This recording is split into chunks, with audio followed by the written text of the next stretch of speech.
Advocate Dr. Muzi Skhakhane, SC, as indicated earlier on, to Nkosinathi Biko for once again gracing us with your presence, and to the leadership of AZAPO for the work that has gone into making this event possible.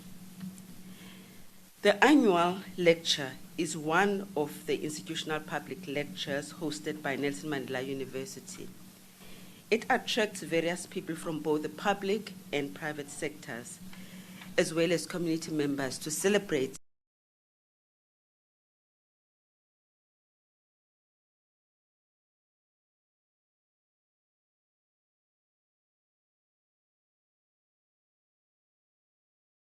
at least 3 purposes. They create platforms for the university and broader community to engage on topical societal issues.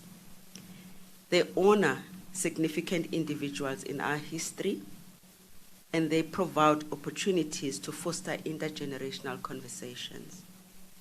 So the theme of this 2025 Steve Biko Institutional Public Lecture, Power and Activism for Total Liberation and Justice in South Africa, is evocative of his words and teachings on a need for the oppressed to liberate their agency, and carries special resonance given the general geopolitical situation and our own challenges in our country, in South Africa. It is now 48 years to the day that Steve Biko was murdered after being tortured just a few kilometers from where we are today. It is sobering to realize that so many among our audience were not yet born in that time of that crucial period of the struggle. It is a measure of a person that his life, philosophy, and legacy are being passed on from generation to generation as a foundation of wisdom and inspiration.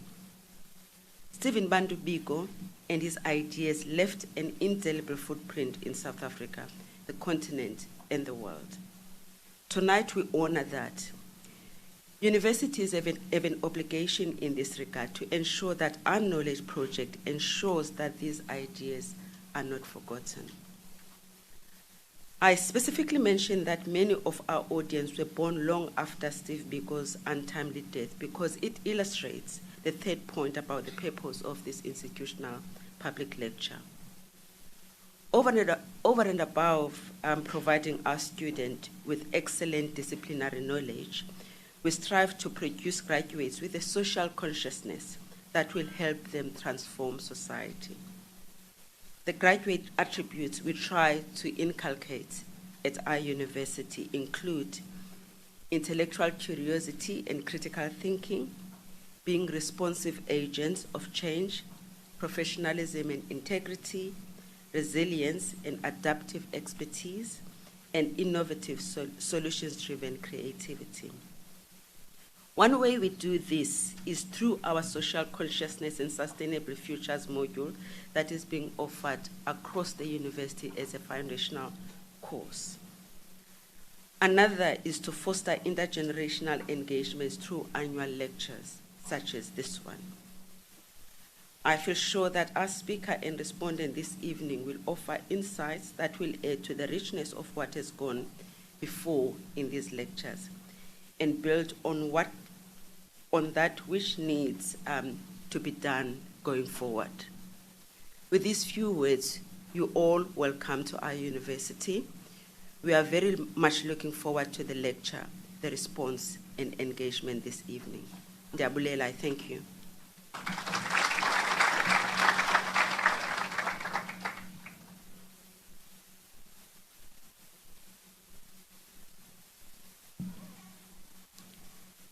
We have an announcement that we need to make. I'm sure all of you, especially those that are in my age group and above, will feel that it is extremely hot than it should be at this time of the year.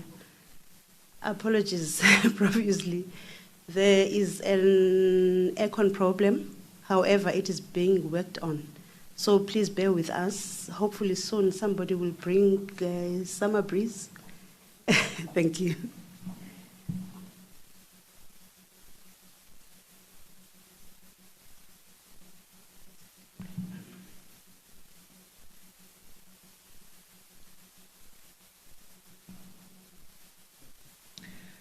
Well, thank you, Prof. Maseko, for the insightful speech on behalf of our university.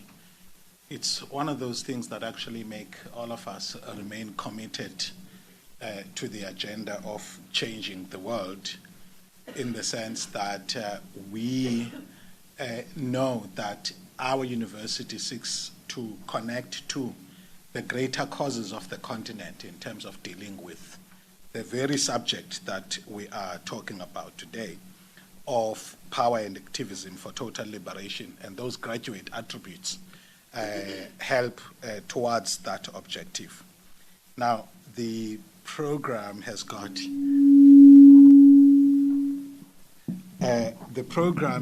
the item which has already been given, but ukhona uDonga Dala, maybe it's somebody else. It's the same. There he is.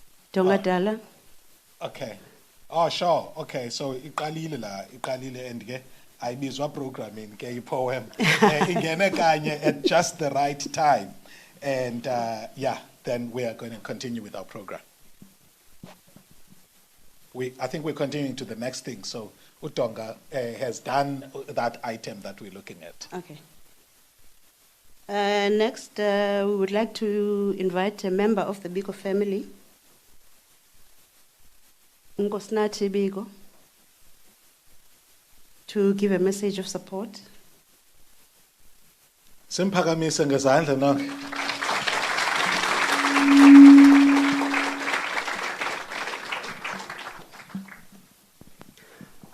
Masithi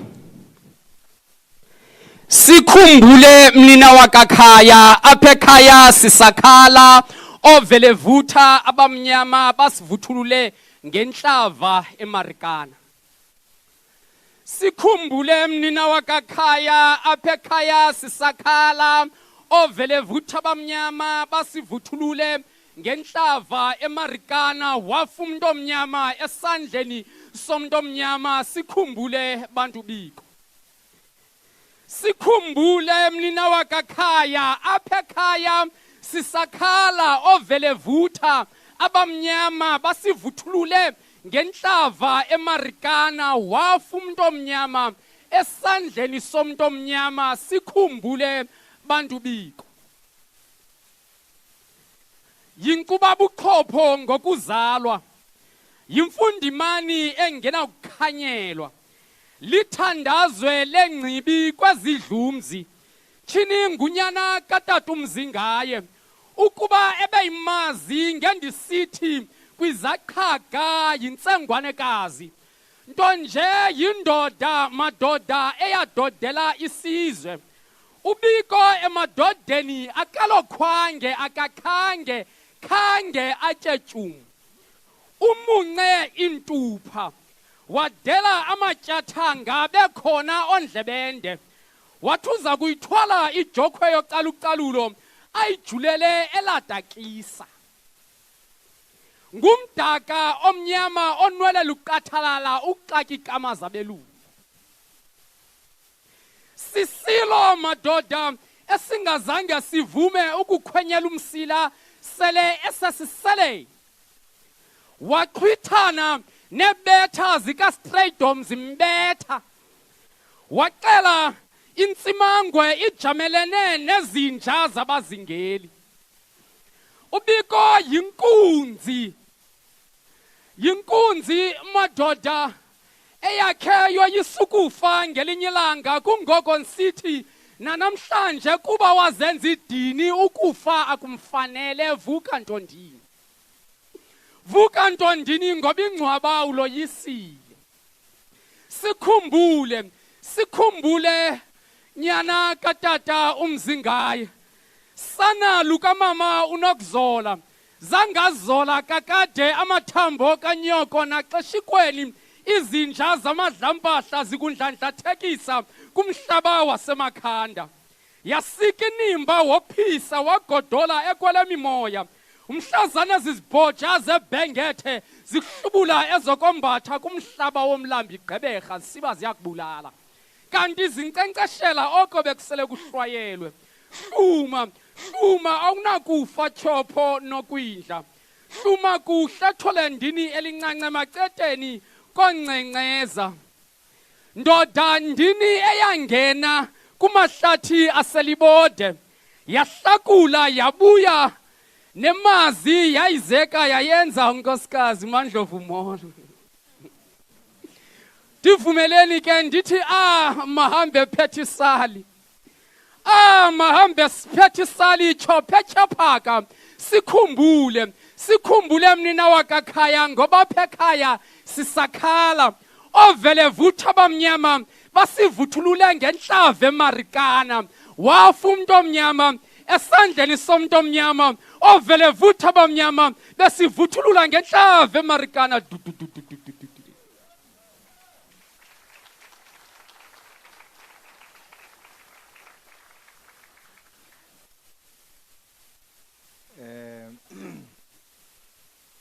Ndimamele lo mfo wakwamTimkapha ezityela itheko lakhe nosisi wakhe apha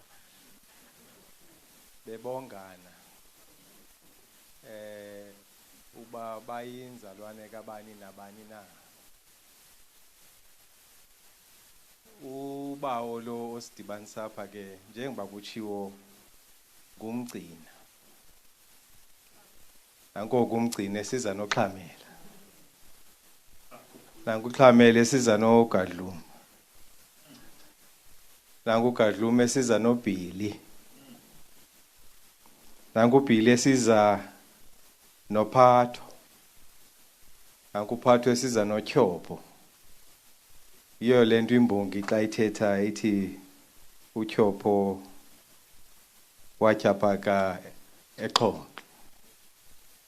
Ukuzapha ke kuye ngqo bagqitha kuMpatsiyana. Ndiyabona ke la magama akudala ayinako nokutsala andiyazi uMpatsiyana uthetha ukuthini.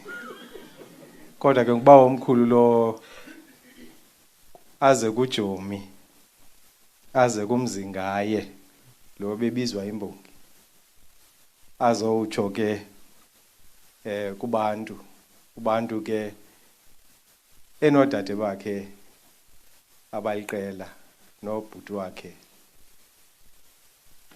kuzowutsho ke kulo ume apha ngoku. Bonke ke aba bantu ndibabizayo ndibiza isikakhulu amadoda, kodwa ke enyanisweni elakhaya lasekhaya limiswe ngoomama. Oyena mama uthe wasinika ingcambu pha ngumamCethe umakhulu wethu. Sigcwele ke silapha nabantwana basekhaya sizowumela lo makhaya amagcina namacethe khaya likaBiko nelikaduna. Kuba ke kwalo bantu ndini owakhe utata wamshiya ngo1950 sikhuliswa ngumamCethe. Ndiyabulela ke kusapho lakuthi olundikhaphileyo apha udade wethu omdala usisi namagqwetha. Awuphakame nje sisi ndizawuphakamisa nje wena abanye bawuphakamisa izandla. Ndiye ndithi xa ndingena naye egumbini ndithi ayikho intombi entle ugqitha le.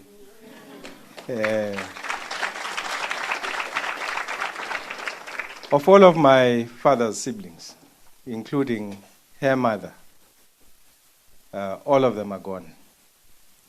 So the new generation of our family now is led by people like her. And so I come here being managed and being directed by her.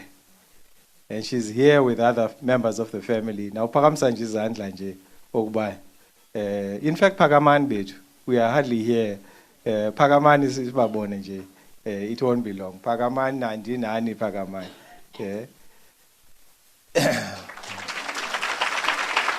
Thank you very much. Uprof Mutwa engekho ndiyabulisa kuye.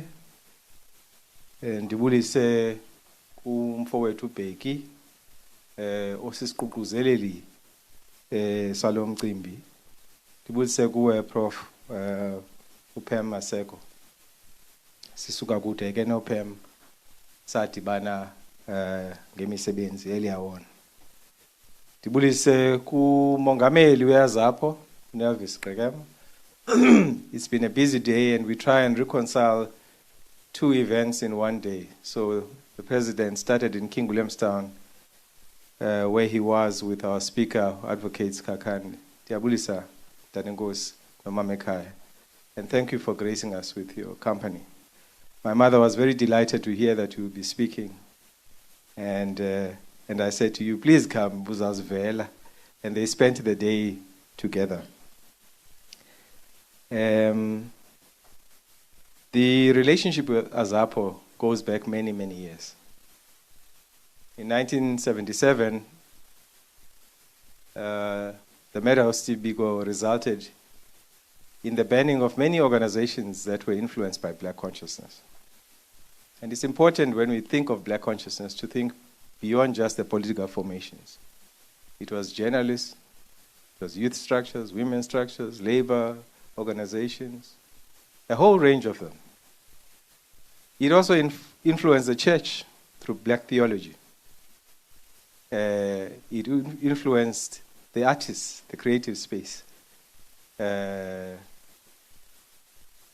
lines that they were coining at the time. And so when we think of the status and the health of black consciousness, you must also look beyond just the political formations. And you will see a whole range of institutions that were born out of that moment. And with the banning of those organizations, of course, came amongst others the birth of AZAPO. We've journeyed with all of that leadership for all those years, even the years when people were killed by our very own for being supporters of Steve Biko. And that has happened. It's a part of our history we are yet to be frank about. In 1997, AZAPO and the Biko family, in fact, the case is known as AZAPO and others. The others, the first other was Mrs. Biko. The second other was the Mqenge family that I believe is represented here today by Dr. Fumbata. Challenged the constitutionality of the Truth and Reconciliations Act. Sasingaphambananga ke ngoku sasenza le nto. We anticipated that the narrow criteria set to award amnesty would result in this country overriding the rights of people by awarding ill-advisedly amnesty to those who did not deserve it. We lost that case. I suppose we were swimming against the tide.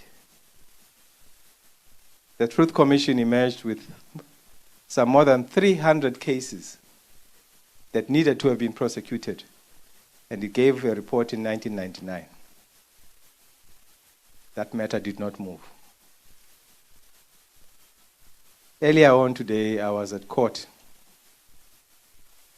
because there was an enrollment of the Biko matter and the reopening of the Biko inquest. When he died, I said the other day, Samora was 2, my younger brother. My mother was 31. Samora just turned 50. My mother is just about to turn 80. 31 of those years that have been lost have been under democracy. A people that simply refuse to deal frankly with the pain and trauma of our past. And if we are unable to do that, we can't commit this country to falling behind the pain of the present. The 54% of people who live on the periphery of our democracy, who live beneath the breadline. The more than 40% youth who are unemployed. You can't commit to those programs if you can't commit to the very basic things of the past. Our Constitution guarantees 2 rights in the ultimate, the right to life and the right to human dignity. And those were trampled in the case of Steve Biko. We are cautiously optimistic. We will throw whatever we have behind it, as we have as a group of families in the apartheid era victims family group, as we have and have been able to have the inquest of Ahmed Timo, of Imam Harun, of Mklenge, of David Webster, of Luthuli, of Kalata, and many, many others. And this has been left now in the hands of citizens to do what the state ought to have done many, many moons ago. We are here now. This is our country. We must recommit. And we must bring the balance brought down, the many issues that we are owed by our democracy. Thank you very much.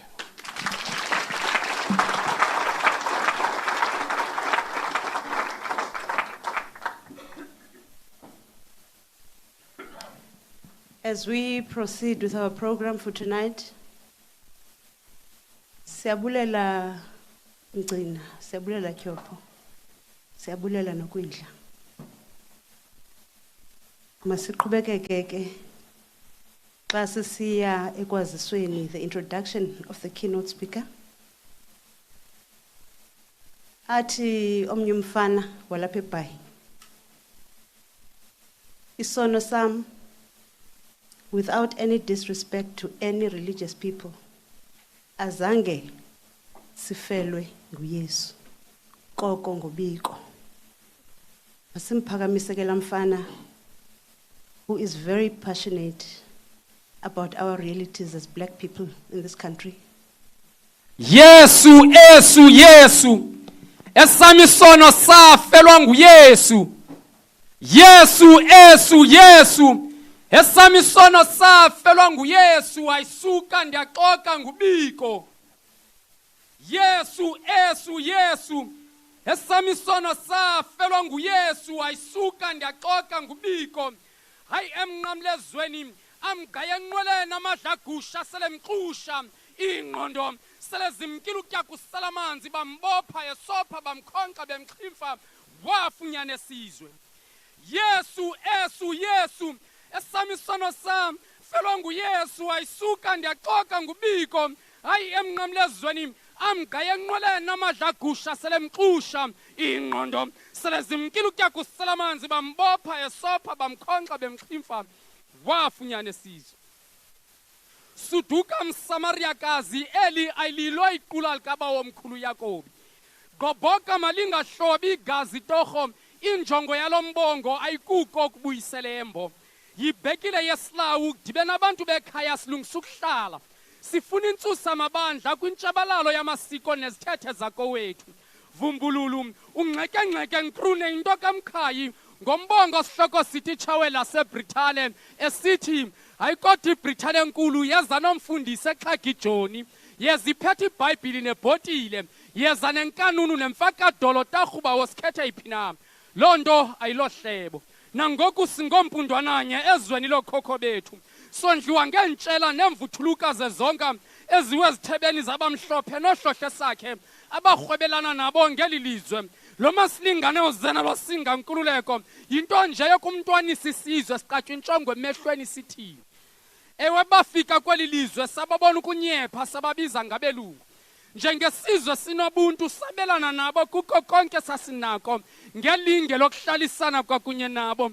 Kwathi kanti asivumisanga singaphosi imhlola nje ngokwenza inceba sizibethekisa ngenyeketyeni sifaka amarhambe ezipokothweni basirhuqelela udakeni besibulela ngezikhohlela. Bathi bengabasemzini babona ubusathana kwinkolo yakowethu. Basikakaza ngomqulo nomlomo obomvu besithi incwadi ephefumlelwe nguThixo. Batsibila itye likaphungela ngokuthuka amanyange bewabiza ngedimoni begximfi umnene wakwaJuda njengokuphela kwakhe indlela yakuba usezulwini. uThixo sifudula simazi njengoyise wayo yonke indalo. Namhlanje unonyane kuphela kwakhe amzeleyo sisimanga. Nam ndinobango. Yesu, Yesu, Yesu. Esami isono sam felwa nguYesu, ayisuka ndiyaxoka ngubiko. Hayi emnqamlezweni amgaye enqweleni amadlagusha selemxusha ingqondo selezimkile ukutya kusala amanzi bambopha esopha bamkhonqa bemxhimfa wafunyana esizwe. Yesu, Yesu, Yesu, Yesu.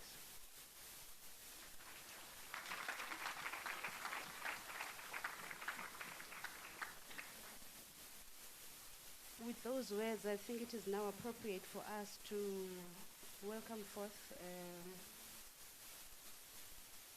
Mr. Sonwabo Sterman to introduce his 30th school.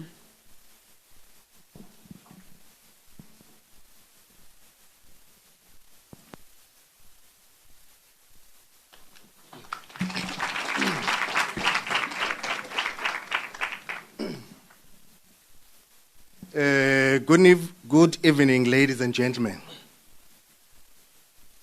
Every so often, we are blessed with voices that do not merely speak, but awaken. Voices that do not only inform, but transform. Today, we are honored to welcome such a voice. Our guest has walked pathways of knowledge, where passion meets purpose. Our guest this evening is not only a professional, but also a weaver of ideas, an advocate of change, and a beacon of inspiration to all who cross his path. This evening, ladies and gentlemen, he is here to share with us not just insights, but a vision, not just words, but sparks that may ignite our own dreams. Advocate, your bio is really inspiring and full of great details and achievements. But for the purposes of this event, I've put together a short version that highlights the key points for our beautiful audience. Dr. Advocate Muzi Skhakhane is a distinguished advocate, a senior counsel, an author, an activist whose life reflects a deep commitment to justice, equality, and decoloniality. Born in the rural Bulwa area in KwaZulu-Natal, he rose from poverty to become a leading legal mind and freedom fighter in South Africa. From his teenage years, he was active in student movements, the United Democratic Front, and Umkhondo Wesizwe, enduring persecutions during apartheid while continuing his work as an educator and organizer. He is the founding member of the Pan-African Bar Association of South Africa and the Victoria Mxenge Group, pioneering progressive spaces for African and women advocates. Beyond advocacy, he has acted as a judge of a high court since 2012 and participated in landmark legal cases representing figures such as Ubaba Nelson Mandela, Julius Malema, President Jacob Zuma, Ubabu Arthur Fraser, and Ubusisiwe Advocate Gqeberha, just to mention a few. Advocate Dr. Skhakhane also authored Odyssey of Liberations, a memoir of a rebel advocate, 2024, a national bestseller, blending personal narrative with philosophical reflections on law, liberation, and decoloniality. His public lectures continue to challenge South Africa's legal and political culture, emphasizing transformation, constitutionalism, and genuine liberation. His career embodies resilience, leadership, and unwavering dedication to justice, making him a prominent voice in South Africa's legal, political, and intellectual landscape. Manenenan manenekazi, please join me in warmly welcoming to the stage Advocate Dr. Muzi Skhakhane.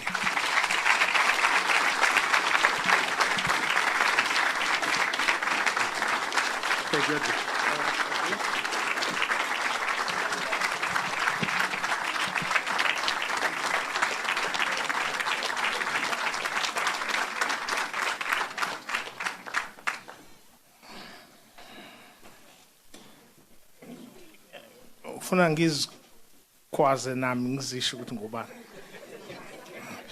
Ngashona ilanga mangitshela ukuthi ngubani. So anyway, ladies and gentlemen, this week I was reading a novel. I finished it 2 days ago. And this novel is called, it's written by an Egyptian author. Don't worry, I'm still going to greet you. I'm not being bad-mannered. It's called The Republic of False Truths. It's written by Alam Al-Swani, who warns us about states where truth has become blasphemy. Although we know that truth is treason in empires of lies, we must tell the truth until it kills us. We have no choice. One American poet tells us, Ralph Waldo Emerson, he implores us to select truth as a companion. And he says, I quote, God offers to every mind its choice between truth and repose. Take whichever one you please. You can never have both. Close quote. Truth we must tell, no matter what circumstances. And we must tell it today. Nomikake nyani siyayithetha. Libaba linjalo iqiniso sifanele silikhulume.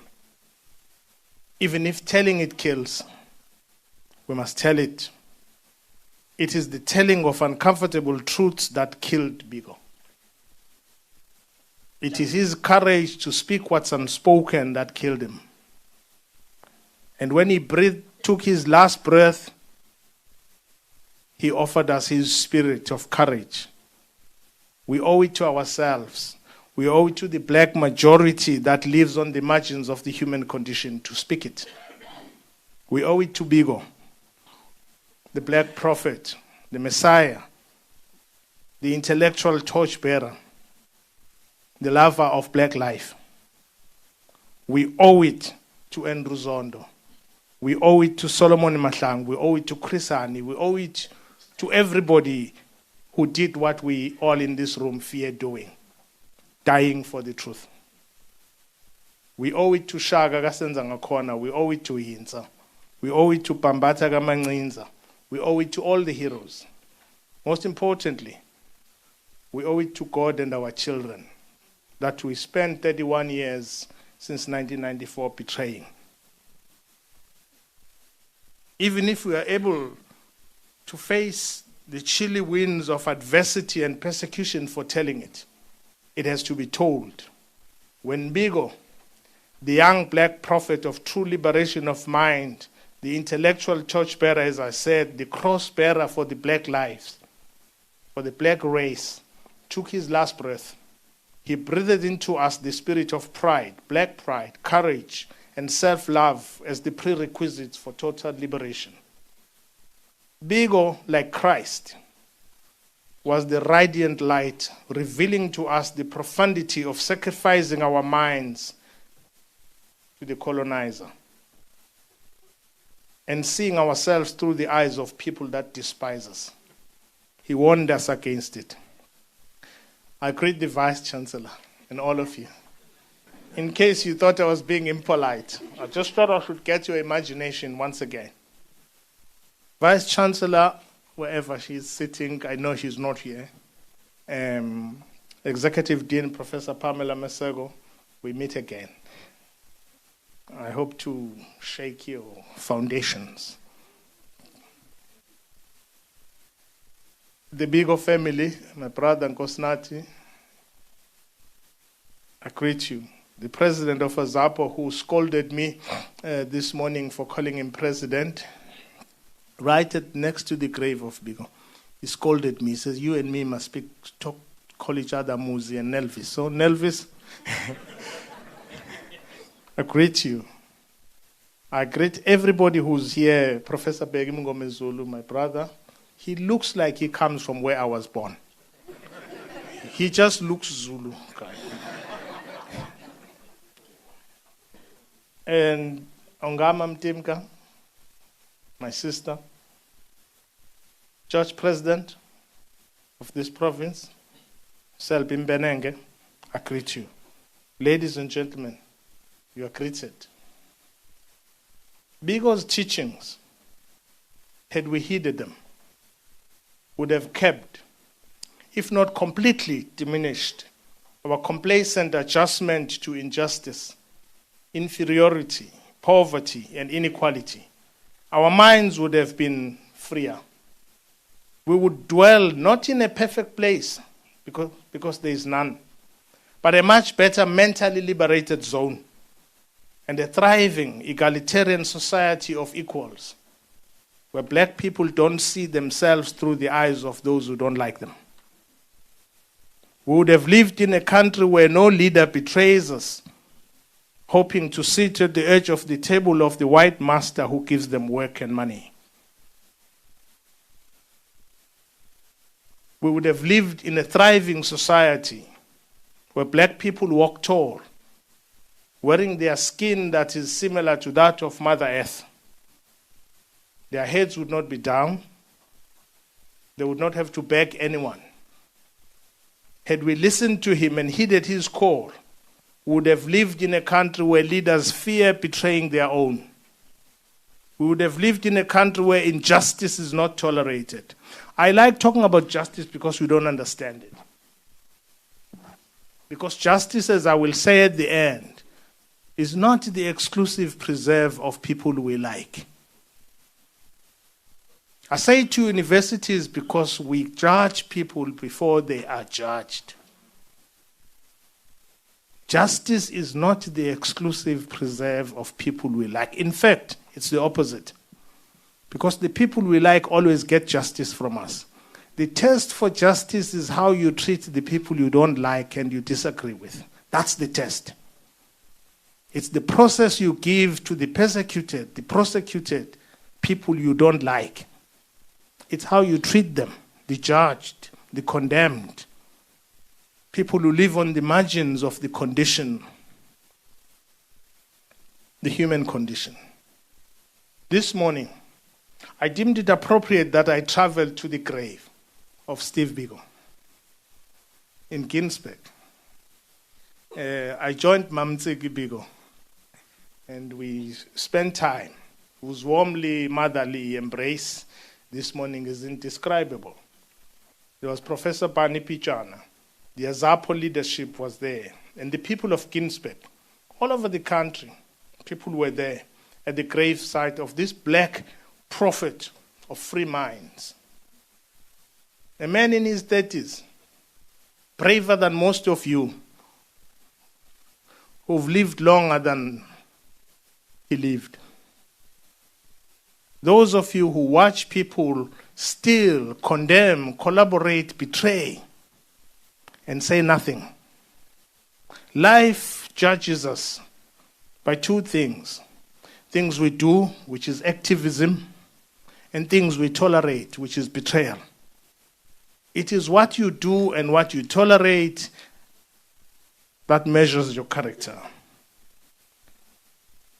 And I went to the grave because every time we meet on the 12th of September every year, sometimes we do that on the 10th of April when it's Chris Hani's death, or Mam Victoria Mklenge's commemoration. We speak about them. We speak about Biko. We speak about Chris Hani. We speak about Solomon Mahlangu. We speak about Malcolm X. We speak about Princess Lumumba. And when they die, we say their spirit lives on. And so I went to their graves today because we must learn not to speak about them, but to them. To seek guidance from them. So I went to the grave to speak to him. Because it is him, it is his spirit that lives with us. It is him that will guide how we deal with our current failed state. It is him that must free our minds from fearing whiteness and those who have been co-opted by it.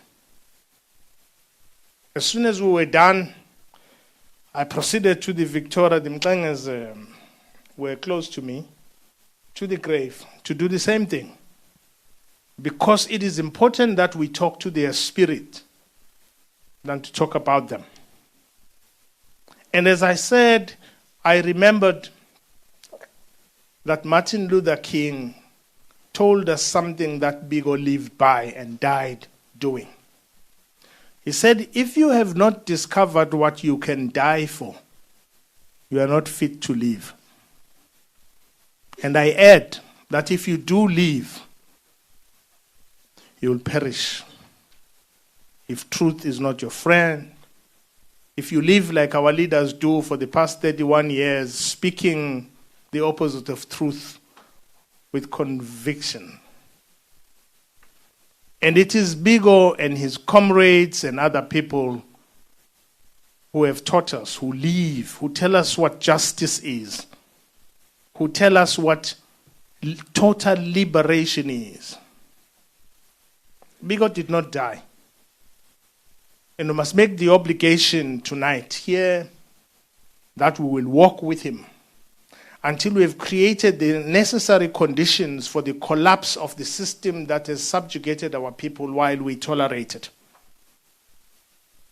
We will seek his assistance, his spirit, as we fight to remove the current ruling elites and their domestic and global capitalist puppet masters. South Africa is not for sale.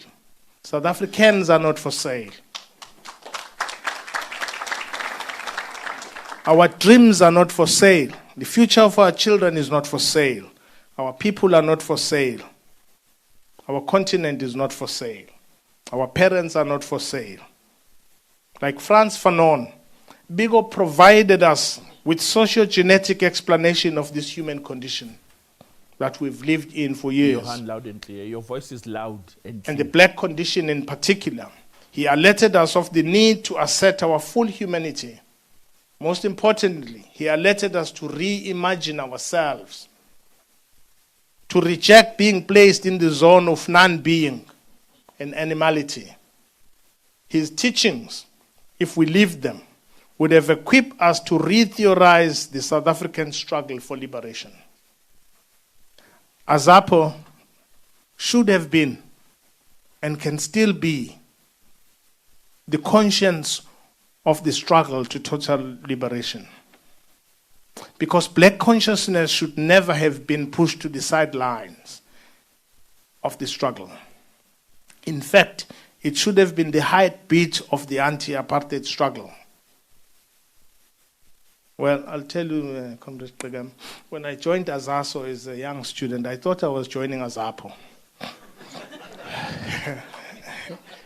Because I was a young BC teenager and I really didn't know. And then next thing I found myself wearing a Biko t-shirt in an ANC meeting.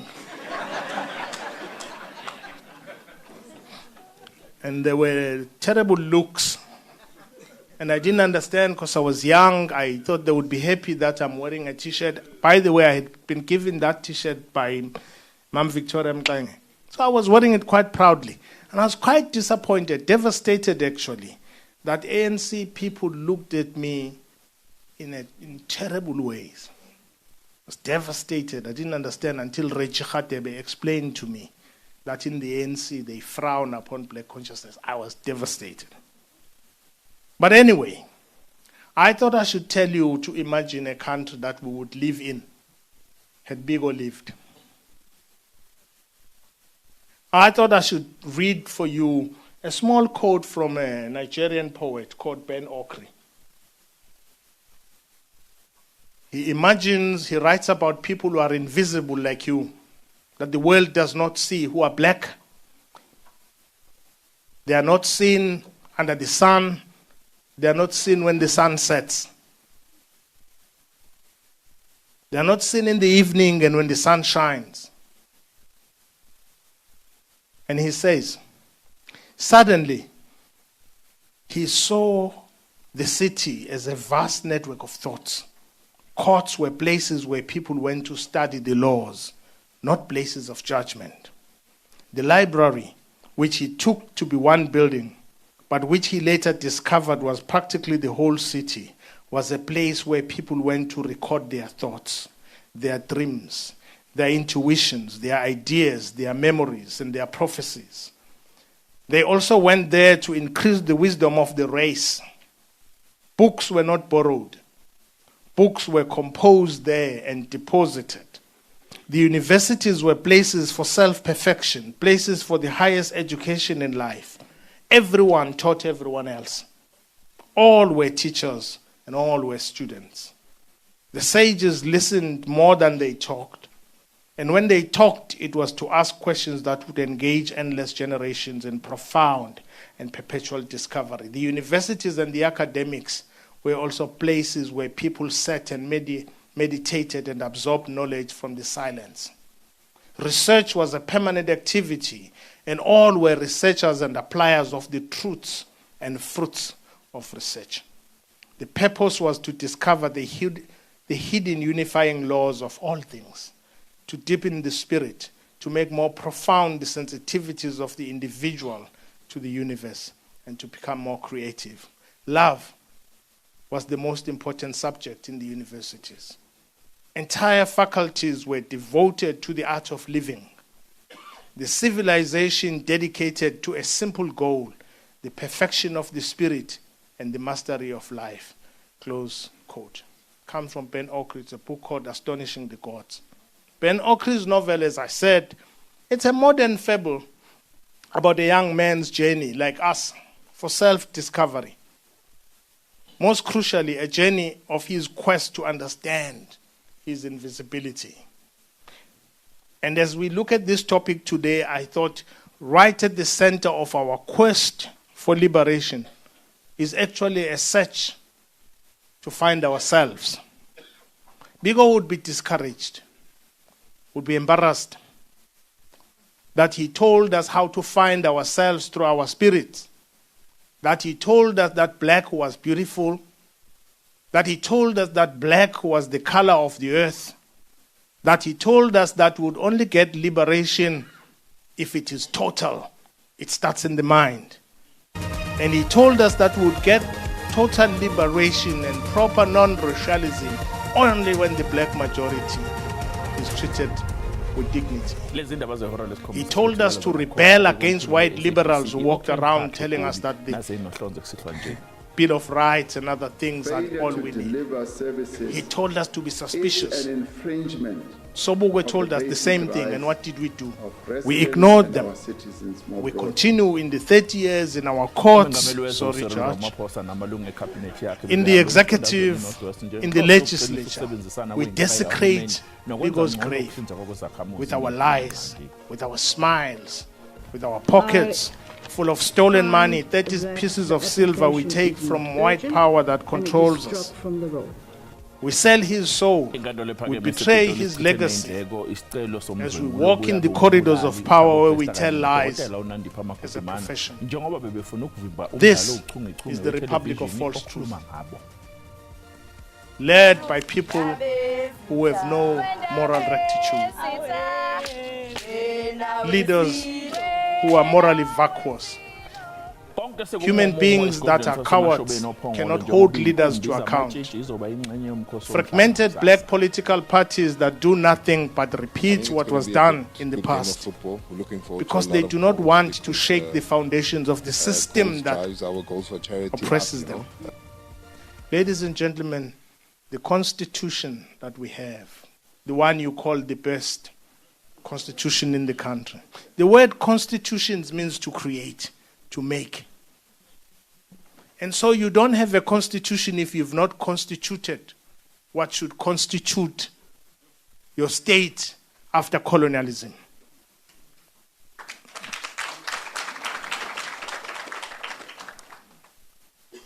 If you want to know whether the constitution is the best constitution in the world, as we say, go ask the person who will sleep without food tonight.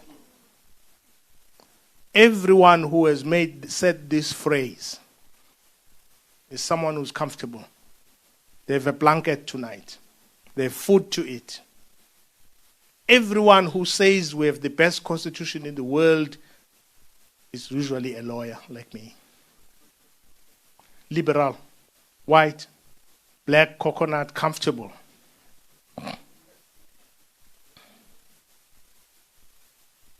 It is true that we are afraid that Biko would be embarrassed, that we've not constituted what is called a post-colonial state. Kwame Nkrumah would be worried. Tambo would be worried. And everybody else whose blood was shed to reimagine, so that we could reimagine ourselves, prouder, better, clearer, telling the truth is our 3-course meal. In the morning, during the day and evening. If we told the truth, we would know that we've sold out our people. We would know that when we lawyers tell you that we have the best constitution in the country, it's a lullaby song for you to sit and hope to be comfortable someday. You are lonely. You are invisible unless you've been co-opted. Our people have been invisible for too long. You are invisible, yourself sitting at the edge of the table of the master that pays you. You are invisible to him, usually a man. You go to him in Stellenbosch to kiss the ring, to betray your own people. George Orwell tells us this about this plight that could have been the plight of black people, black professionals, black academics, black political parties, everybody. All of you sophisticated, justifying cowardice and inaction, complicity, saying you are watching the balance of forces. You are not watching the balance of forces, you are betraying. And George Orwell says this, complaining about years of invisibility and loneliness. Says this about people, individuals who are lonely and nations who are lonely. Quote, "The most terrible loneliness is not the kind that comes from being alone, but the kind that comes from being misunderstood. It is a loneliness of standing in a crowded room surrounded by people who do not see you, who do not hear you, who do not know the true sense of who you are. At that loneliness where you feel as though you are disappearing into the fading background until you are nothing more than a ghost of your former self." He could be speaking about you or me. This invisibility is the condition of black people, the black majority in this country. This invisibility is the known black condition in our white world, our white universities, our white corridors of power and parliament, our white offices in Pretoria of presidents who've sold us out,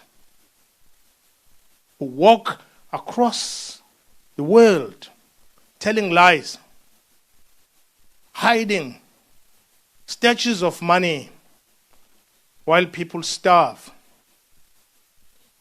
It will take a refusal of this condition to defeat the entire paradigm that renders us invisible and therefore a nullity in the universe. Biko was a dissenter. He was not complicit.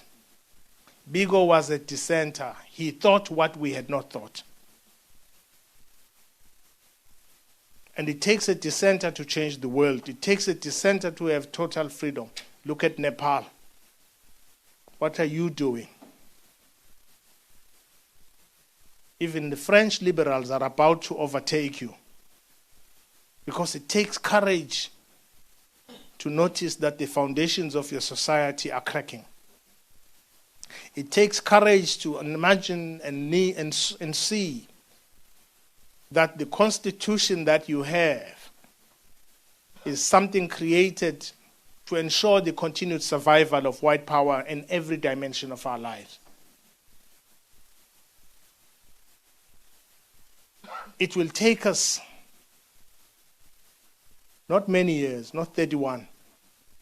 It will take us just a day of courage to notice how lonely we are, to notice how invisible we are. The project of colonialism was about you disappearing from the face of the earth so that you cannot reimagine yourself as important. And once it dominated your mental universe, you are unable to think, to imagine a country that is free, in which you walk proud. It is that kind of oppression that Biko wanted us to get out of. He warned us when he said the most important weapon in the hands of an oppressor is the mind of the oppressor. It's time to take back that mind. How prophetic. Indeed, it is this feeble mindset that makes us unable to imagine our brave selves. Possibilities to defeat the current ruling elites and relive again. And of course, I know generally now, I hear many people in the ruling party who have just left the office.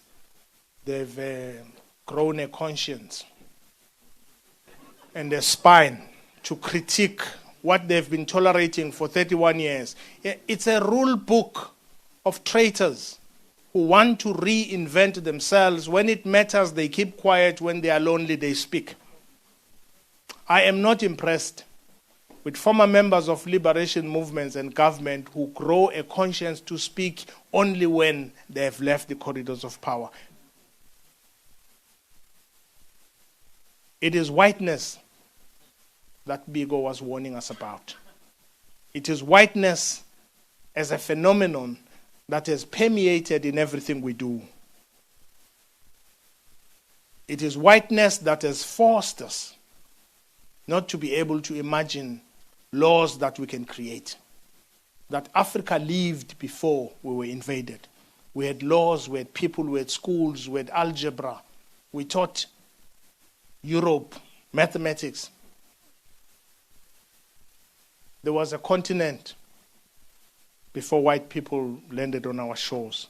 There was us. We had laws. We had a God. I don't know his name or her name. We had a God. We were taught new ways of worshipping because the first way to dominate people is spiritual castration. You must take over what they worship, what keeps them firm.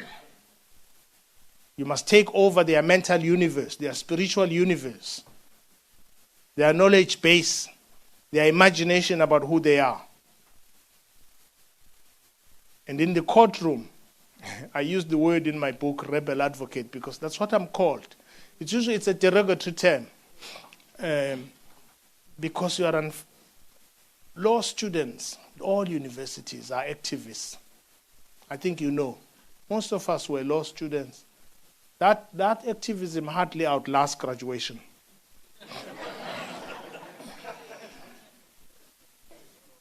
It hardly outlasts graduation. Because the system is waiting to swallow all of us. Because the system awaits us. Because at some point we will betray our people. At some point, this psychotic existence of black people who live at their expense affects all of us. Because those who've impoverished us, who've taught us who we are, when it's who we are not. This psychotic existence is the one that blocks us from total liberation of our minds. And it is for that reason that lawyers are unable to imagine that law could be different. That our judges, I'm not picking on you, JP, that our judges do not understand that a court is not a court of law in a liberated country. It's a court of justice. There's a difference. And so we are subjected to Eurocentric legal positivism, which assumes that we had no laws because we had no minds, because we are not people. And so total liberation is the dismantling of that complete colonial edifice in everything we do, in culture, the music we sing, the universities, What do we teach? The production of knowledge. What lenses do we use to see ourselves, to see our society? Ladies and gentlemen, it's time for immediate action. I called this paper a call to immediate action because it will take those who are uncomfortable to rebel against what we're experiencing in our courts, in society. You just have to go to New Brighton here if you think what I'm saying is untrue, and see whether you will be able to spend a weekend there. Because it's the conditions that we've normalized, but nobody else except the black majority lives in those conditions. So coloniality, as I say in the book, and the continuing plunder of our resources used for the white minority only by imperialists and settler colonial powers, it thrives in the absence of mental liberation. It has succeeded in the past 31 years because there was no mental liberation in our leaders. Because black consciousness was pushed to the peripheries. Something that would have taught us that we're not slaves, that we can think, that we don't have to adopt neoliberal policies in order to sound clever. That our people for millions of years lived, mastered their lives. We are not a creation of 1652. Some academics who critique the colonial history also start in 1652 to describe us. We have lived millions of years, created institutions, cities, universities, and knowledge. And until we teach our children that positive history about themselves, they will produce lawyers who comply. Ladies and gentlemen, when we created this constitution, that I call a lullaby song, we only went to 2 countries, Canada and Germany, and borrowed things from countries that have never experienced oppression and colonialism. We were sold a dummy. We were sold a dummy because we are African, we are black, we believe that something that is European is correct. And our law is based largely on those borrowed false truths. We live in a country that is a crime syndicate, led by criminals, crime bosses, traitors, servants to white privilege, and worshippers of the new pagan god called money. Our leadership, with a few exceptions of course, is nothing but a gang of thieves colluding with the old age crime syndicate of whiteness and racism. We allow it. Whenever bells of independence and freedom are rung in the continent of Africa, wherever you go, a new phenomenon of greed rears its ugly face and head, and former freedom fighters become allies of coloniality and Western modernity. This distorted colonial construct of social and economic relations continue to be our lived reality, and our laws,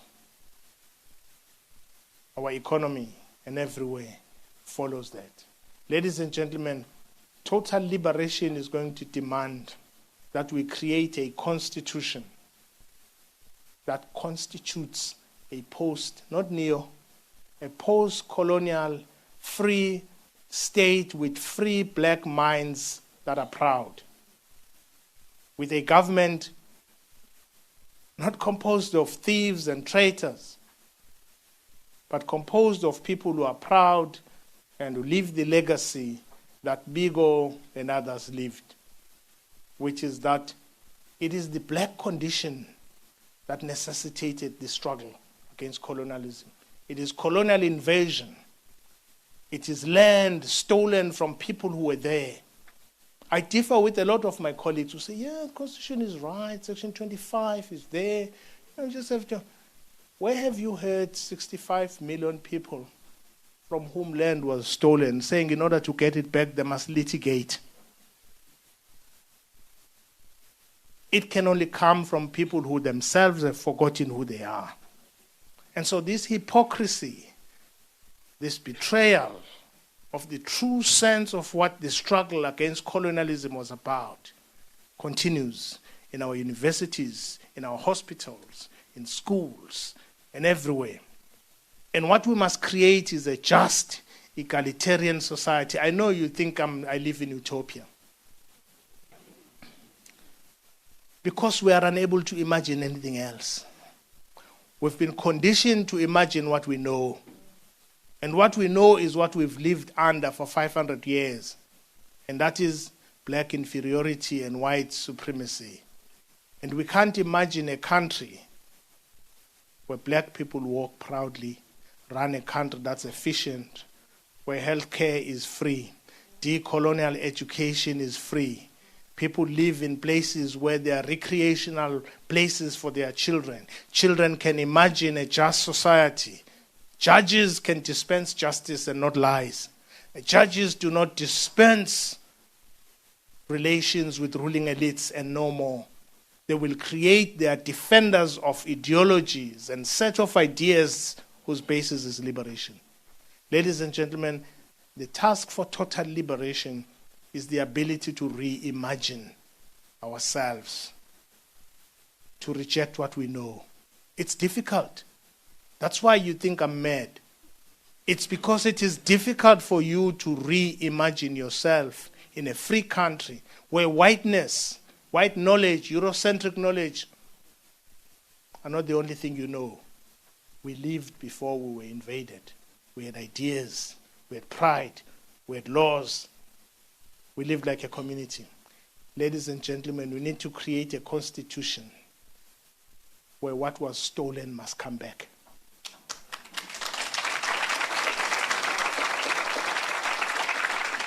Total liberation will mean our ability to get rid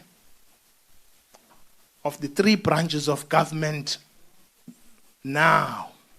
Nepal has shown us. It's not going to help, ladies and gentlemen, every 5 years. Black people are forming parties. I'm told 33 this year. There are 600. It's fragmentation caused by our lack of understanding of what really confronts us. We have to shake the philosophical foundations of our laws.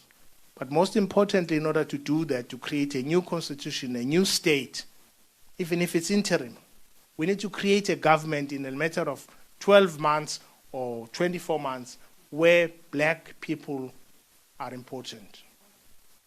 It's our task, it's our dream. Otherwise, our children must never, ever forgive us. That is total liberation, where the mind can imagine itself, where Biko will smile because we are not desecrating his grave. Thank you.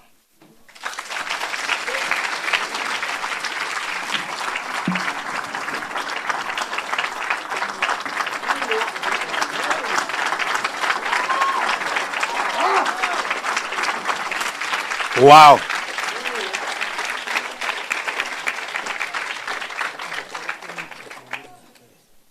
Well deserved, really well deserved round of applause. Masterful oratory, fearlessness, passion, and I dare say force. Very interesting descriptions of Biko, so I took a few things. Oh, by the way, I'm married to a woman from the Matikizela clan. In her wisdom, she reminded me today, remember, Puti, you are the facilitator and you are not the respondent. And I said, Mamsut Enkos. And I called Prof. Becky to make sure that what's my role today, and he clarified, and I had not seen what my task was. So just a few things that, to the extent that a facilitator can reflect on the speech. So just a few things. One, intellectual torchbearer, uBiko. Okwesibini, dying for the truth. And that, by the way, contrasted with the idea of speaking the truth. I liked what you said, Advocate SC, of speaking the truth after assessing the balance of forces. And he said, if you do that, you are not speaking the truth, you are betraying. Denzelake, the slow learners like myself, you know. And then we owe it to our God and our children to tell the truth which we have spent 31 years betraying. Likens Biko to Christ and prophets. And it's interesting because there's a commonality of stories, one of which is a shirt I bought when I visited the Steve Biko Center that says, it is better to live for an idea, to die for an, thank you ma'am. It is better to die for an idea that will live than to live for an idea that will die. And that's the philosophy of both of these 30-something year olds that have been compared today. And then, justice is not the exclusive preserve of the people we like. And by the way, these characters, both Biko and Christ, this is something that they say. And then lastly, second last, this is piercing. The division and divisiveness of black political power, first channeled as a process of attempting to prosecute a liberation struggle, and then after as a process of trying to govern. So we're hearing it's been throughout this divisiveness, and how he was wearing a Biko shirt in an ANC rally. I'll leave everything else and land on this one. The project of colonialism was about making you disappear from the face of the earth. It has been said by Usingaye Namhlanje. And I love Biko because you see he speaks ideas, and the thing about ideas is that they are like the still small voice that when it speaks, it makes people to fear, unlike earthquakes and strong winds. Now, Biko says, Biko, the greatest power, the great powers of the world may have done wonders in giving the world an industrial and military look. But the great, underline, but the great gift still has to come from Africa, giving the world revolutions. And he's saying, giving the world a more human face.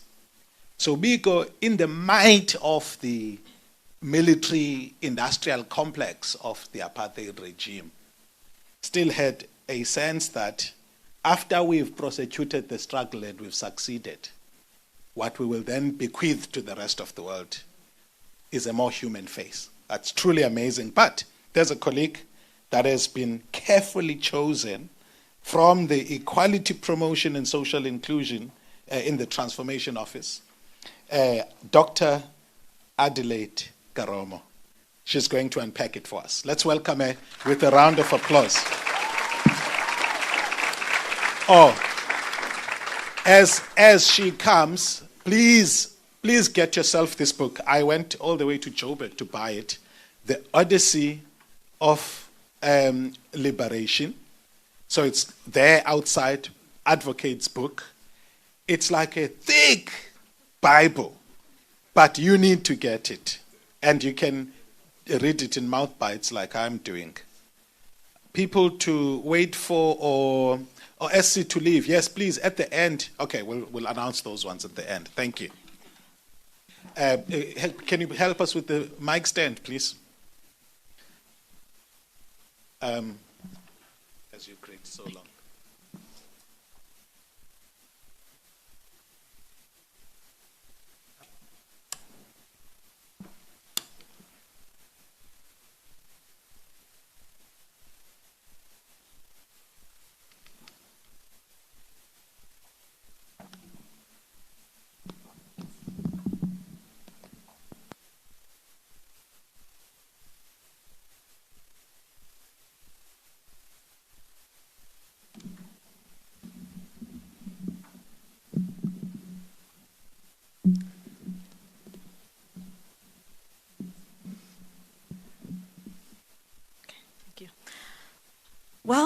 our facilitator has done most of my job for me, so I must just take my bag and go. There's no point.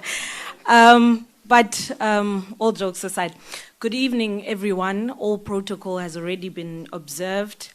In my capacity to respond today, I represent the invisible voice. I'm nobody, but I'm all of us.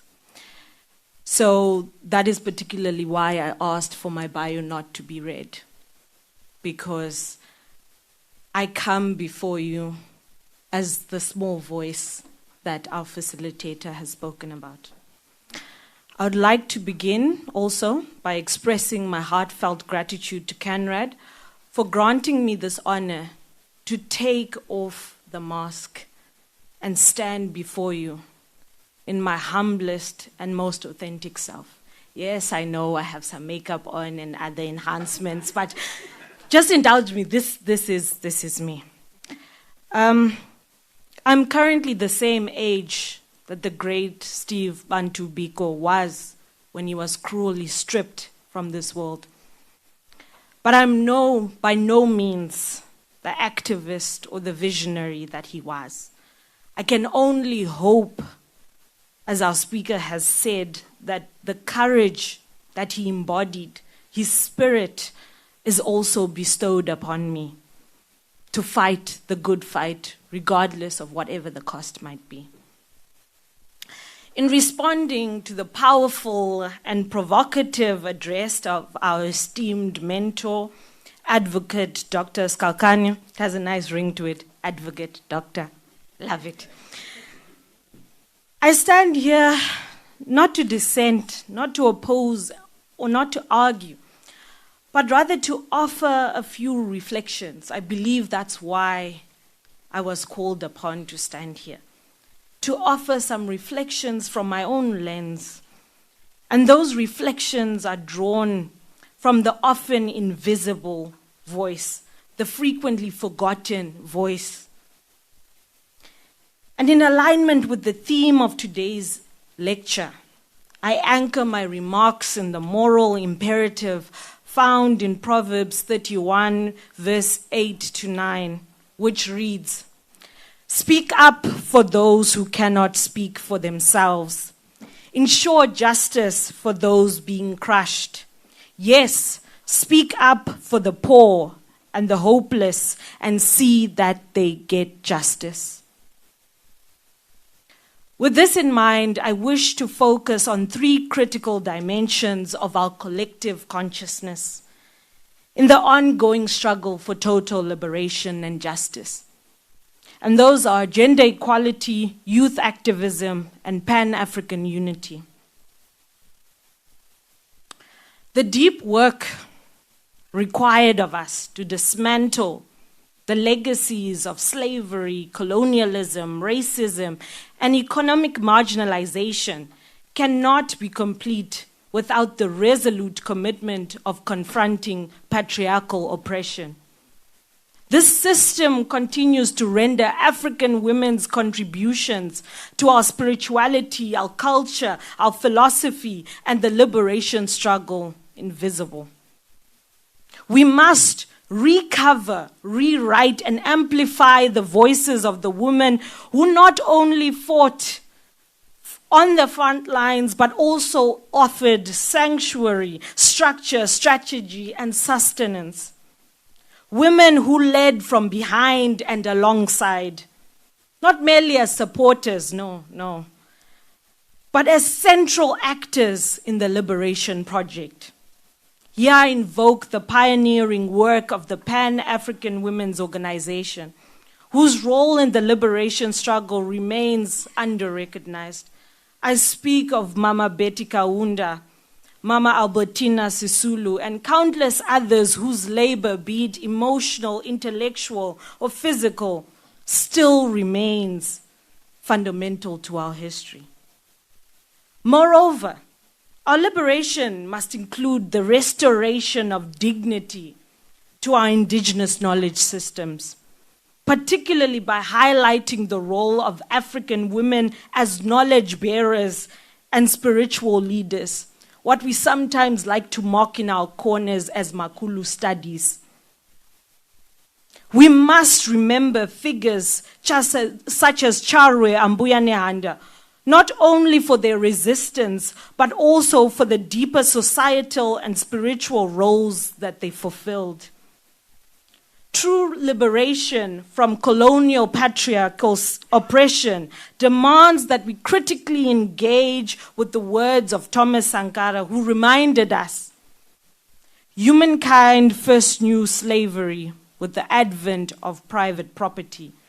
Man became master of his slaves and of the land, and also became owner of the woman.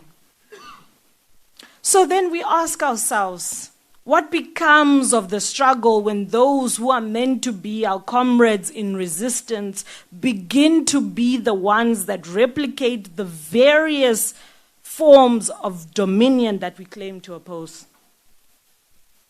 With the same energy to which we demand justice for victims of racism and colonialism, we must also then demand for justice for the invisible and forgotten women.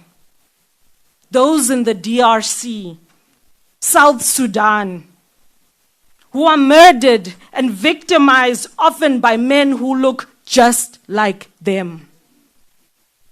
During these neoliberalism proxy wars. And we must extend that same commitment to our communities where gender-based violence remains rampant. Turning to the role of the youth, we've already heard about rekindling the fire of activism, and we need to do this amongst our generation. As a member of the youth myself, although I'm a much older model, I believe that we must regroup, reorganize, and reimagine, as we heard from our speaker, reimagine. We must reimagine our role in the ongoing struggle. Though our context differs from that of the youth of 1976, their courage and aspiration towards liberation must live on through us. We must free our minds, we heard this, we must free our minds from mental colonization by deepening our consciousness and reclaiming our identities. I'm echoing what we've heard in the keynote address. And this starts with us deliberately engaging in our history and using technology not as a form of distraction, but as a means to mobilize in this new era and to build critical awareness. We must then ask ourselves, young people, fellow young people, how are we using social media? Is it a tool to deepen our activism and broaden our consciousness, or is it just a digital bonfire that we now sit around and gather to consume and spread misinformation? A propaganda machine that divides and disorients us, keeps us drunk and intoxicated. Let us then reclaim these platforms as tools of pure, proper education and mobilization, drawing inspiration from the youth that came before us. But let us also have a discerning voice about who we choose to lead us. It's the time of SRC elections, I think. As Fanon warned us of the nationalist bourgeoisie, privileges multiply and corruption triumphs. Today, the vultures are too numerous. Our activism must not be seduced by fame and vanity or access to capital. We must choose our leaders with vision, integrity, and a deep commitment for the collective. So then, we must quickly see the signs when we start to become lovers of ourselves and lovers of money more than we are lovers of God and lovers of each other. Finally, in our pursuit for total liberation and justice, we must confront this deep-rooted self-hate that continues to divide us. Self-hate passed down from generation to generation, embedded by the tools of colonial conquest. We must acknowledge the truth. We were told about the truth. We must acknowledge the truth that balkanization and colonialism were twins. As argued by Julius Nyerere and Kwame Nkrumah, our struggle for national liberation is incomplete without the full liberation of the African continent. Today, those who profit from our fragmentation continue to feast whilst we defend the very systems that marginalize us. We are consumed by our national flags, our anthems, and our passports, and our visas, and our tribal identities, weaponizing these markers of artificial separation against one another. Within this continent of our birth, in African spaces such as these, where we gather to co-create knowledge and sharpen our critical consciousness and being, among those who are one with us, those who share our spirituality, our history, our languages, our traditions, and our customs, we label each other as internationals or foreigners. And our policies and institutions too often determine which one of us is the superior black. As Julius Nyerere says in his 1997 speech, I quote, "When I travel outside Africa, the description of me as a former president of Tanzania is a fleeting affair. It does not stick. Apart from the ignorant who sometimes ask whether Tanzania is in Johannesburg. Even to those who knew better, what stuck in the minds of my host was the fact of my Africanness." We must reflect then on how these divisions we maintain continue to entrench our economic and social oppression. What is political freedom then without economic self-determination, which is the state where we supposedly are now? As the African Union Agenda 2063 turns 10 years old in this month, we must then ask ourselves how close we are to genuine unity and emancipation. With our vast human, land, and ocean resources, how is it that we remain poor?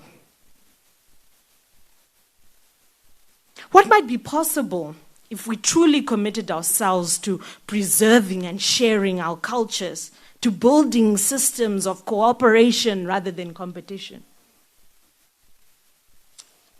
Well, as I leave us to ponder on some of these questions, I want to conclude by recognizing and applauding all of those who fought and continue to fight for total liberation and justice. Rest well, Steve Biko.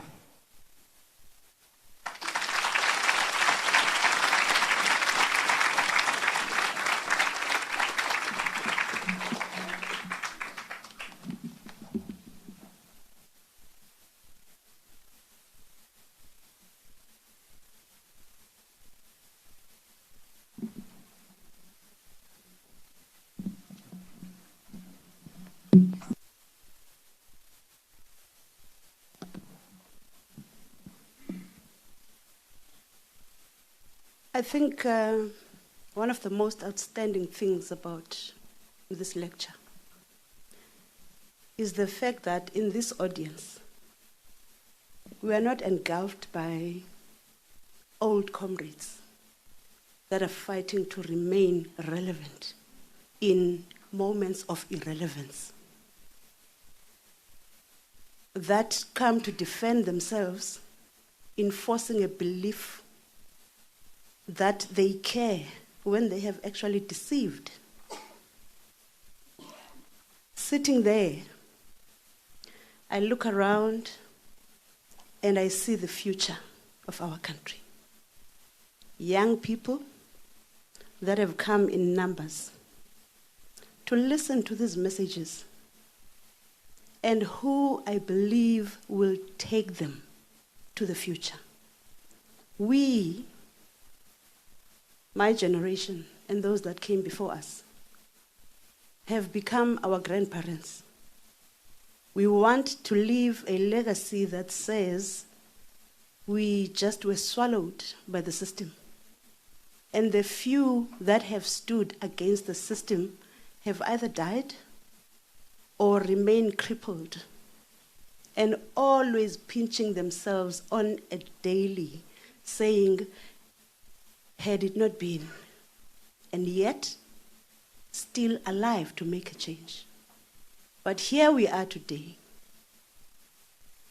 Learners from Udenhague High School. There they are. I would be failing if I did not acknowledge them. Because right there,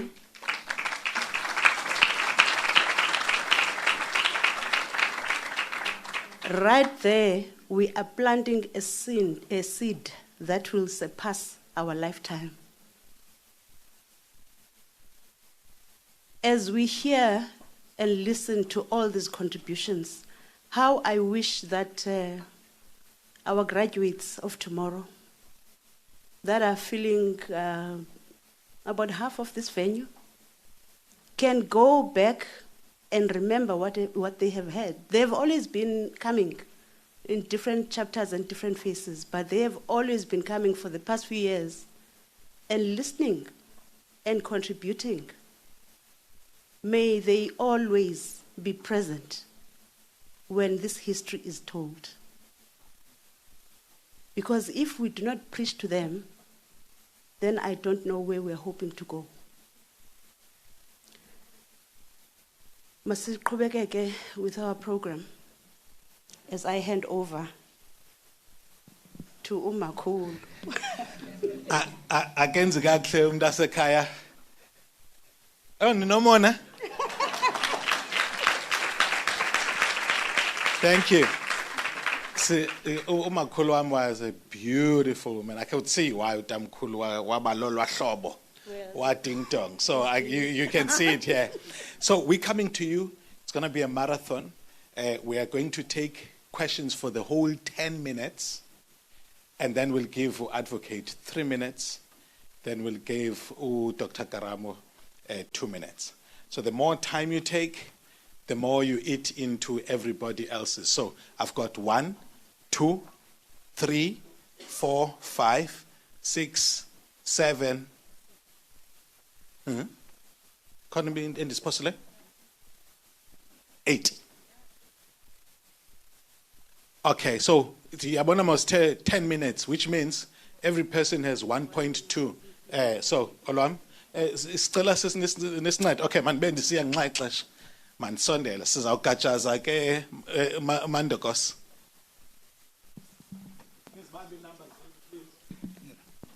Thank you so much, Ongama.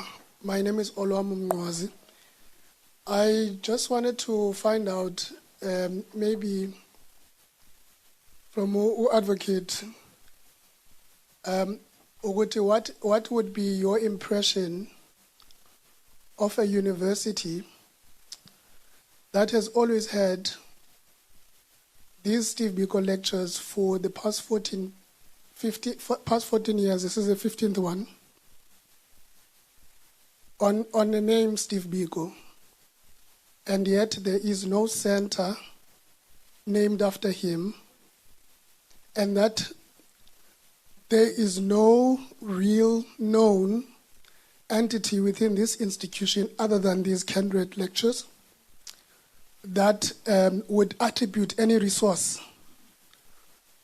and invest in building a philosophical base for the future of these students.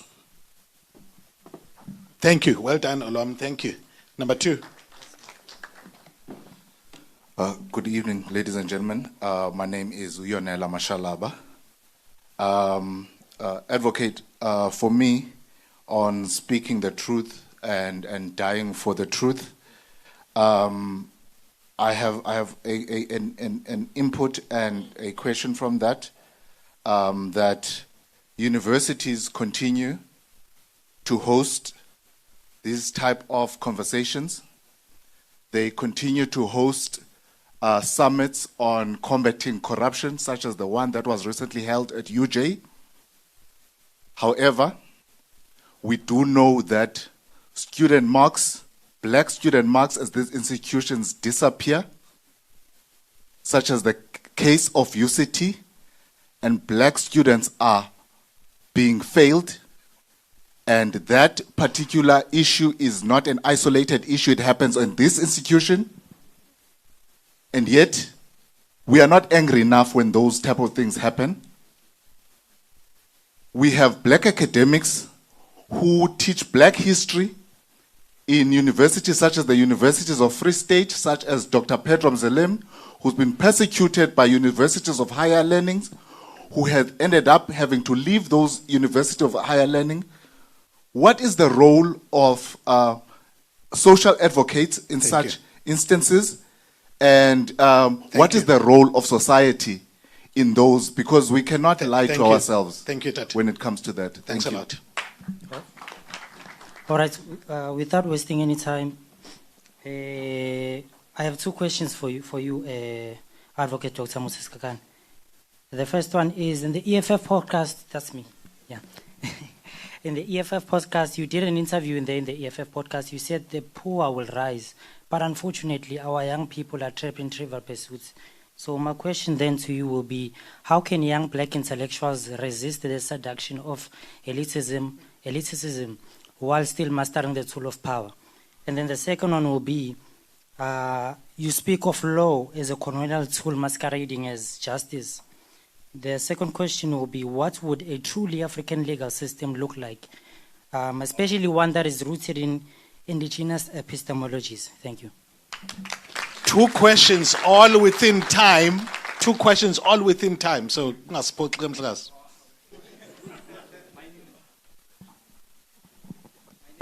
my name is Vusi Mtombeni.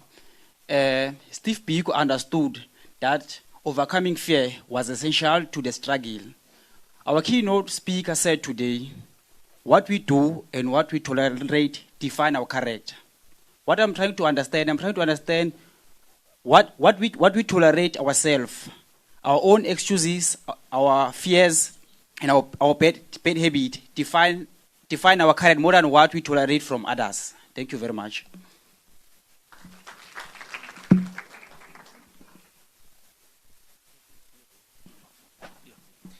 Thank you very much. My name is Mahale Kimokoni. Politics are not attractive anymore. So I think what Steve Biko gave us is beyond politics. And I have two questions in that regard. Steve Biko gave us academic ideas. He gave us economic ideas. He gave us religious direction. He gave us spirituality. And my question to the university is, what are they doing in that regard to provide curriculum in those subjects? And to Azanian People's Organization, why can't we reinvent yourself? Because now Steve Biko become a political figure rather than the father of life. Thank you. Good evening. My name is Bongiwe Mjali. I am a final year law student at the university. My question, Advocate, you said something along the lines of that it's difficult to imagine, let alone accept, a reality that's different from what you know. How do we, as incoming advocates within the law field, start to challenge the Constitution and start to challenge the old laws that we still have, that so much that we are afraid to even move away from them? Whenever a case comes to court, we always refer to the old laws and not really looking at what is the reality right now in our country, in our generation as well. How do we begin to challenge that system? Thank you. Truly exceptional. Thank you. We're doing super well. We're going to have a learner, also learners from the school, so please get ready. And please, quick. Thank you so much, Dr. Mine is to Advocate. You spoke about what I've been asking, in the sense that we have these lectures. We just recently, and I asked a question about in the Gqeberha one, in that how can we, as legal practitioners, literally live the values of these individuals? Because there's no point in us being in the 15th annual lecture, and yet it's not translating in society. And secondly, in that doing so, when you speak about whiteness, South Africa is kind of different. Because I could judge you in that you defended Jacob Zuma, who was someone who stole from the state and did this. But we know that in our understanding and protection is that we do that which is just and sound. And so the balance of probability and living the values of these people were before us. Thank you. Thank you, Advocate. Sorry with my speech. I just had my dentures yesterday. So my speech is going to be very horrible. But trust me, I can speak. I just want to tell you two things, Advocate, if I can. Just two things. You mentioned a T-shirt you wear at the ANC gathering. To me, it was an opposite. I wore an SACP jacket in a AZAPO gathering that was organized by Nervis. Nervis can remember that. That's around about 2008. You must remember that in dispatch. Now my question is, my reception was kind of hostile. I could sense it when I met my old comrades. We studied here in this university. That's one. Two, if Steve was alive today, what would be his role in this fragmentation of this politics? Their ideology are more economically orientated. What is absent is you mentioned that the lack of consciousness is absent. Now, if you can tie these two things on the word of unity, what would be this role today? Thank you. Thank you. And a warrior here, brave. Good evening to everybody here. I'm Elena from Zondelelo High School, and I have a question. My question is, how does Biko's legacy intersect with current debates on racism, identity, and belonging in South Africa? Wow. The quickest question. So we are now into advocates' time. So please, Tata, good evening, comrades. My name is Fundile Mafongosi, one of the exponents of the Black Consciousness philosophy. Thank you so much, Dr. Advocate, for the valuable information that you have shared with us today. You have said that courage is what killed Stephen Bantu Biko. And I remember as you were saying this, that Steve Bantu Biko, he had a vision of bringing about unity of black people and the revolutionary forces in this country. And he died without achieving that reality. My question, you have spoken about organizations, political organizations that are fragmented. What do you think are the key drivers of that division? Lastly. Thank you. That's all we have time for. That advocate, and then Sizotata, a vote of thanks. Thanks a lot. Wow. Singapore, Sanga Maseko, advocate Dr. Muzi Skhakhane. Let me start with Olwami. It says, what is my impression of a university that has had these lectures on Biko but has no center in his name, or I think basically that does not pour resources in other aspects of this. I would say they should do more. They should learn, but these lectures are important by themselves because it is through generating ideas at a university that you begin to act. So I would say I would encourage them to act, to do more, to reflect black consciousness in the curriculum and in the things they do. Yonela, you say universities host these types. It's sort of the same question, but student marks at black university, black students. It's an old problem. It's an old problem of the invisibility of a black child in a Western university. And I think it's because we've not been able to reorientate ourselves about knowledge.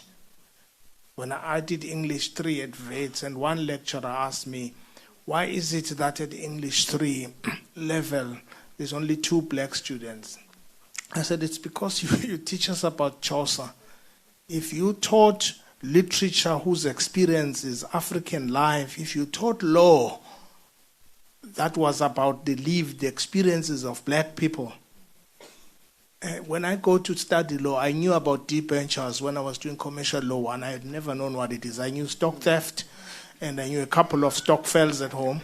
And so, if the law is not about your lived reality, you can't know it. And I think we must improve our curriculum to accommodate those students so that they become experts and no one can fail them.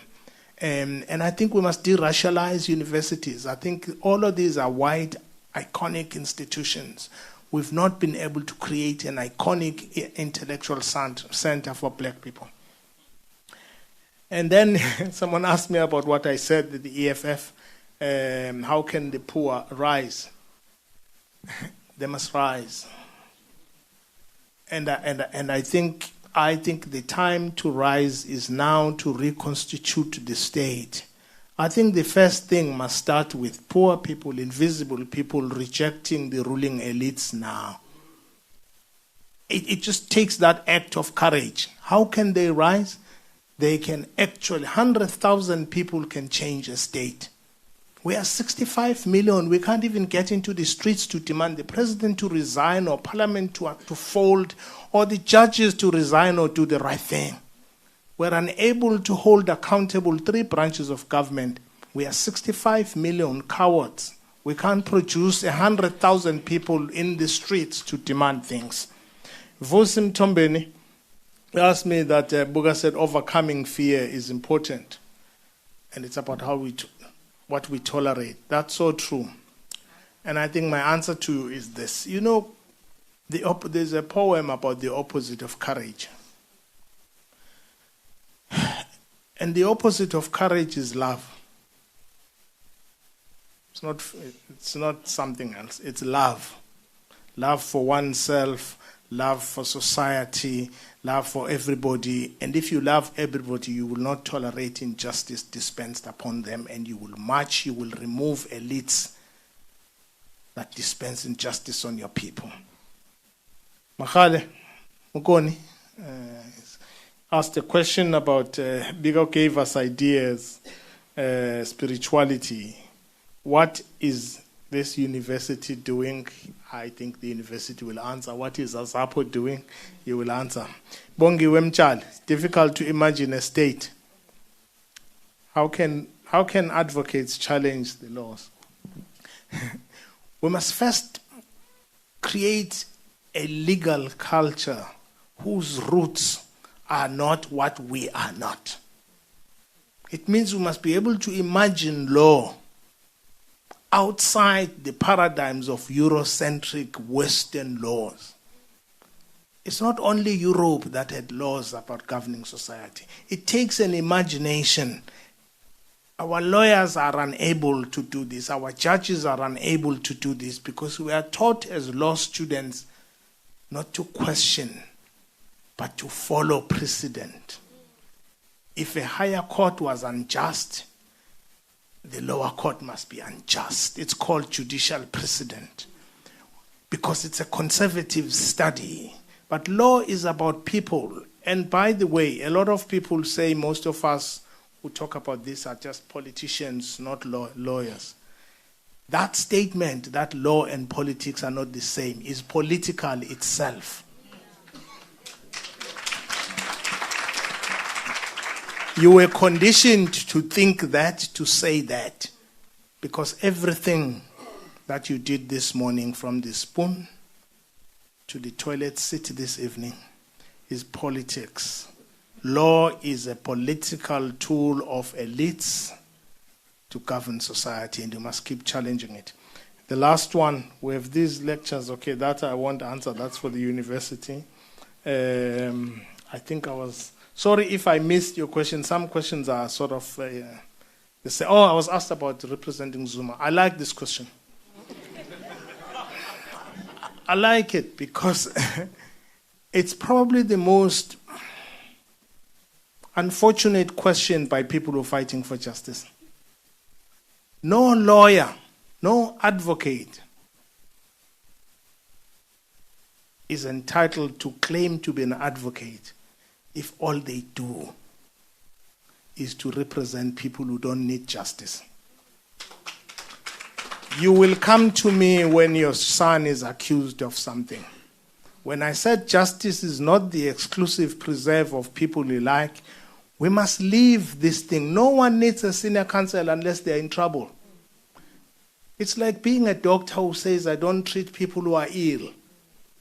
People who come to my chambers are people who have been judged, who are in trouble. No one walks into my chambers to say, Counsel, I just came here to tell you things are going fine. Even you asking that question, you go to the doctor when you are not right. You go to the lawyer when you've been accused of something. And this thing that people are innocent until proven guilty, we must leave it. Justice is not the exclusive preserve of people you like.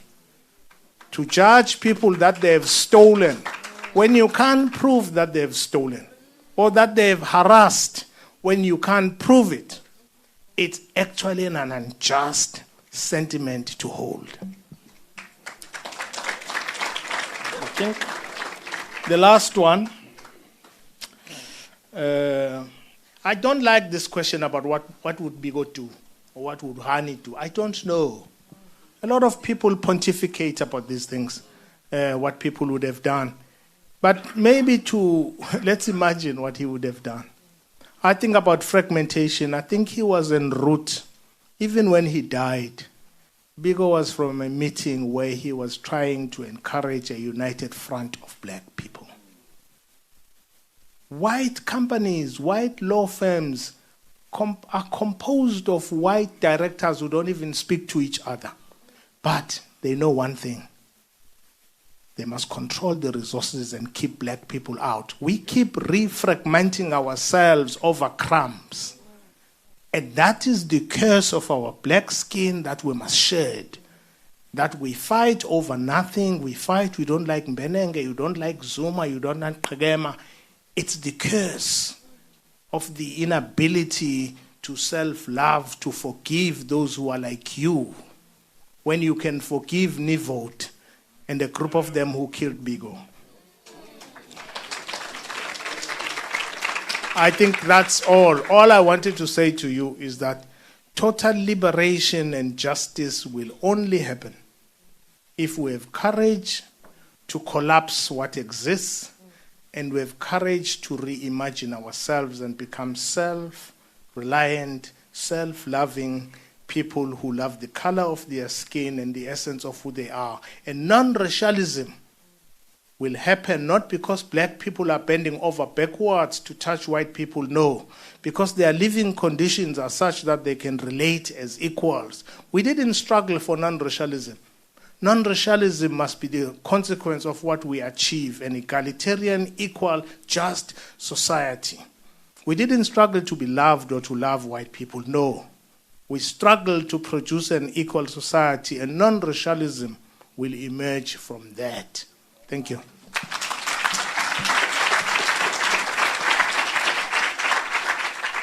The last two questions have been donated by Dr. Adelaide Karoma to be responded to. Okay. Oh, okay.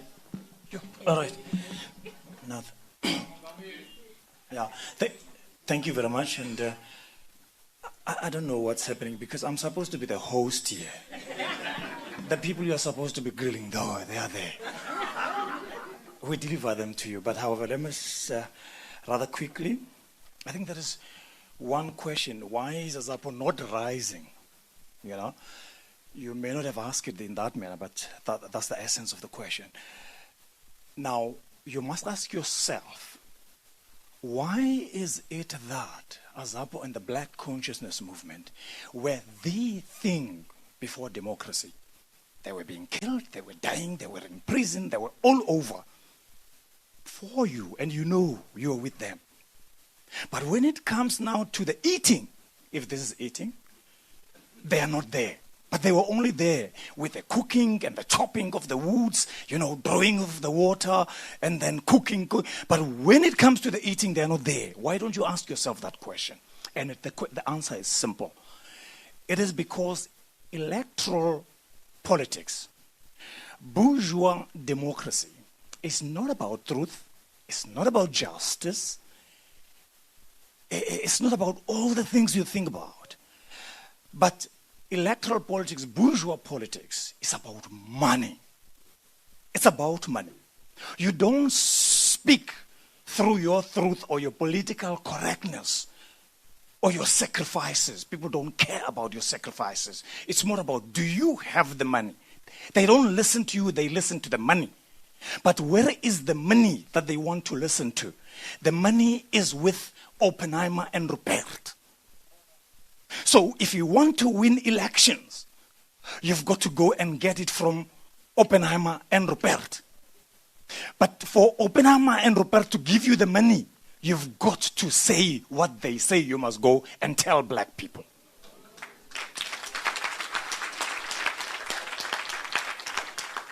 So in other words, in an electoral democracy, this thing about the will of the people is not there. You will never find it.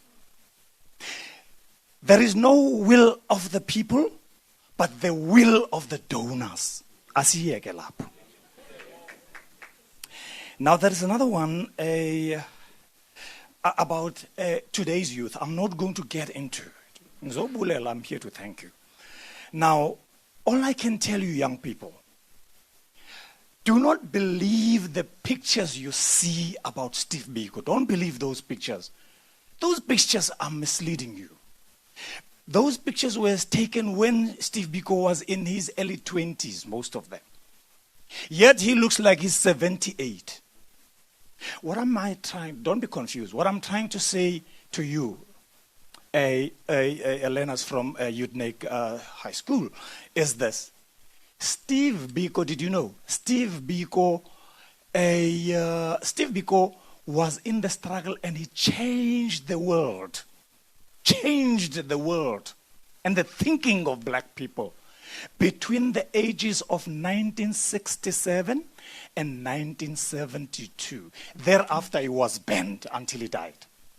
So in other words, Steve Biko was able to be involved in revolutionary praxis only 5 years. The kind of things that you talk about Steve Biko, it's only 5 years of his life, and he was a young person. The kind of writings you talk about, it was an undergraduate, written by an undergraduate. Not because he wanted to be, he could have been anything, but he was denied to be. But what I'm saying to you, those writings were written between 1969 and 1972. It's about 3-5 years only. Can you see that? And he died only when he was 30 years. Steve Biko is your age. Did you know that? He's exactly your age, the person who was talking about. Let me pass that. In other words, as Alice Walker says, Bantwana Bam, you are exactly what you were waiting for, who you were waiting for. Forget about all these old people who are here. You are exactly who you were waiting for, what you were waiting for. The last one about, you put me in trouble. I'm not going to go to that one. I'm running away from that one. But the one about T-shirts and all that. And then T-shirt, and then you plagiarize that one from Dr. Skhakhane, and then you distorted it. But here is the thing. Here is the thing. I can't remember, I'm now 60 years old. I can't remember that. But if it happened, I apologize. Because I can tell you, this is one movement that understands tolerance. Not just understands it, lives it. To an extent that for you, if you're a black person, you will turn another cheek. You can clap us, you can do, wow, one, you know it. You're worried about T-shirts. You're worried about T-shirt. I should have died in 1986. If you don't know, go and read a book by Professor Msila. I will tell you about me. I should have died. Okay.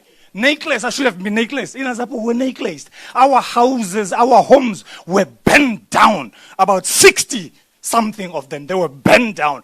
My mother should have been killed until one person from the UDF himself says, no, I can't, chance. This is not Nelvis. What's wrong with you?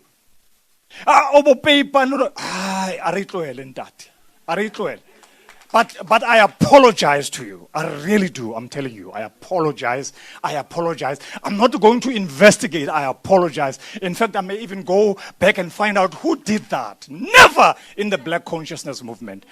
About the university, Steve Biko Center 1, I'm not part of the university. I'm just a partner. But here is what I'm going to say. Don't worry, in 2 years' time, when is the 50th anniversary, there will be something about Steve Biko in this university. But if you come here on the 50th anniversary, it is not there. Don't ask me, ask your university. Thank you.